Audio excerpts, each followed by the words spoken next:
PT Transcoal Pacific Tbk memperkuat bisnis logistik maritim melalui penambahan armada kapal yang didanai fasilitas kredit investasi.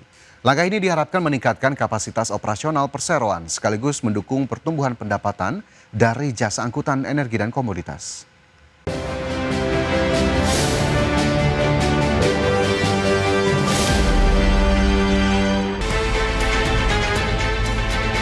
Anak usaha TCPI yaitu PT Energi Transporter Indonesia memperoleh fasilitas kredit investasi senilai 114,2 miliar rupiah dari salah satu bank BUMN. Dana tersebut akan digunakan untuk membiayai pembangunan 2 unit kapal tongkang dan 2 unit kapal tugboat. Investasi ini menjadi bagian dari strategi perseroan meningkatkan kapasitas angkut.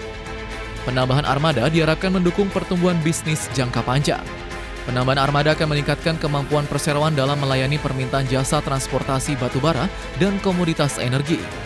Kapasitas operasional yang lebih besar memberikan fleksibilitas dalam menangani kontrak baru.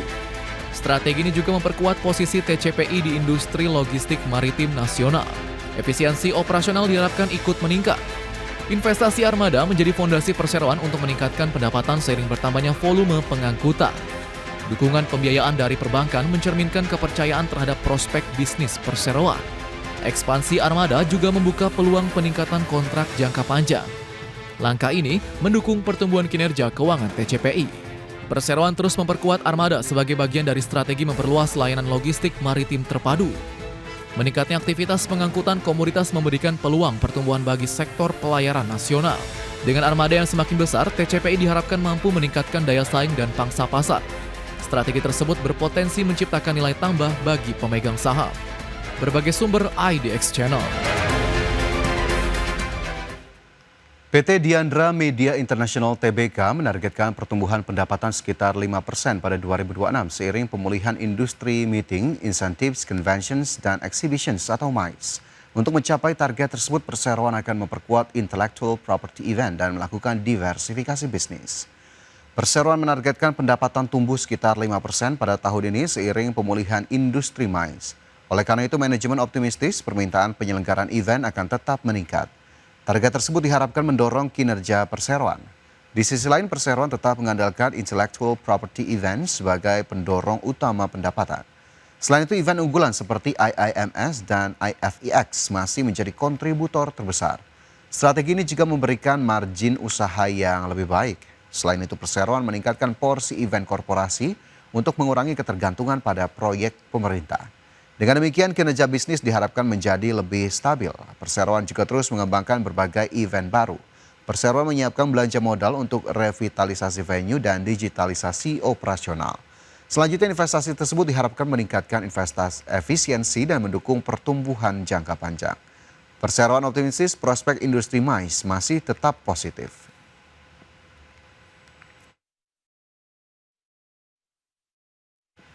Pemirsa, BPH Migas menjanjikan antrean kendaraan yang membutuhkan BBM di sejumlah SPBU di wilayah Sumatera dan lainnya akan terurai dalam waktu paling lama 2 hari.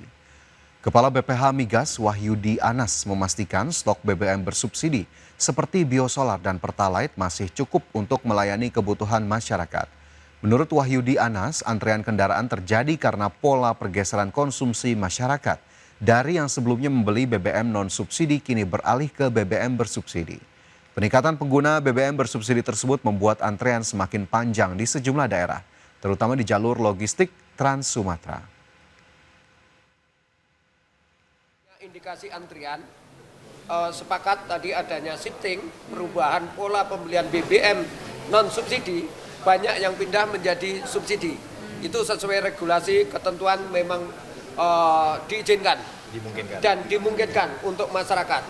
Namun di dalam kegiatannya, kalau kami keliling ke lapangan, banyak yang memanfaatkan BBM subsidi saat ini menjadi antrian yang cukup panjang, apalagi jalur-jalur logistik, kemudian Trans Sumatera dan lain-lain.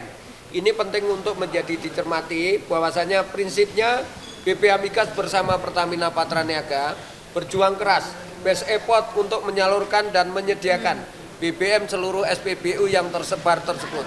Dan kami terus fokus untuk melakukan normalisasi distribusi BBM secara baik. Pertamina mengerahkan puluhan truk tangki ke sejumlah SPBU di Kota Medan untuk mengatasi antrian BBM bersubsidi yang sudah terjadi sejak 3 pekan terakhir.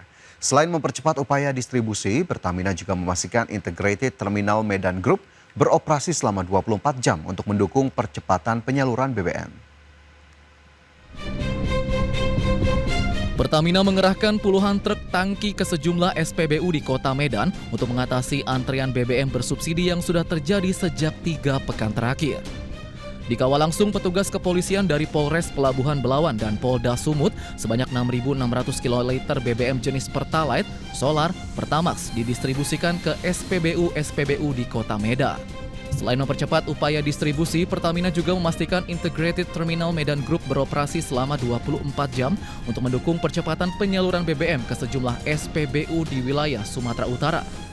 Kami secara operasional menyalurkan 6.600 kiloliter untuk Kota Medan dan sekitarnya.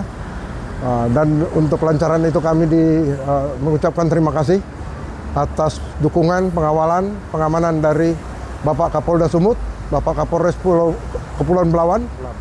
Pelabuhan Belawan, yang mana secara intens dan berdedikasi mengawal BBM untuk masyarakat.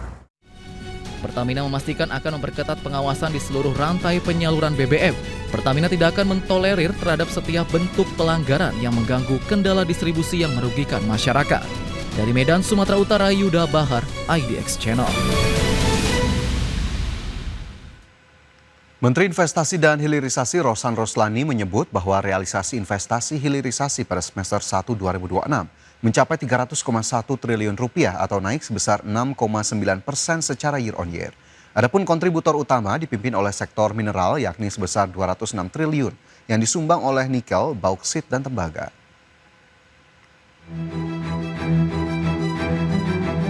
Menteri Investasi dan Hilirisasi serta Kepala Badan Koordinasi Penanaman Modal Rosan Roslani menyebut bahwa realisasi investasi hilirisasi mencapai 300,1 triliun rupiah atau naik sebesar 6,9% secara year on year.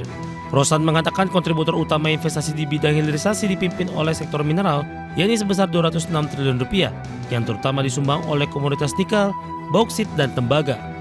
Sementara kontribusi dari sektor perkebunan dan kehutanan mencapai 54,4 triliun rupiah, yang disumbang dari komoditas kelapa sawit sebesar 29,5 triliun rupiah dan kayu log sebesar 16,3 triliun rupiah.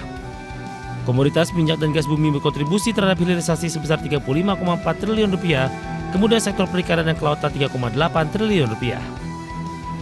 Jadi trennya kita melihat hilirisasi ini ke depannya baik dalam negeri maupun luar negeri. Kita ketahui ada beberapa proyek hilirisasi yang dikerjakan juga oleh Danantara sehingga akan meningkatkan peran dari investasi di hilirisasi yang memang pada saat ini masih didominasi oleh bidang minerals.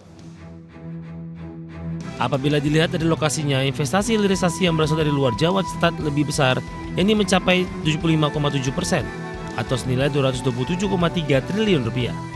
Sulawesi Tenggara menjadi kontributor investasi hilirisasi tertinggi sebesar 56,1 triliun rupiah, disusul Maluku Utara dengan kontribusi sebesar 53,9 triliun rupiah.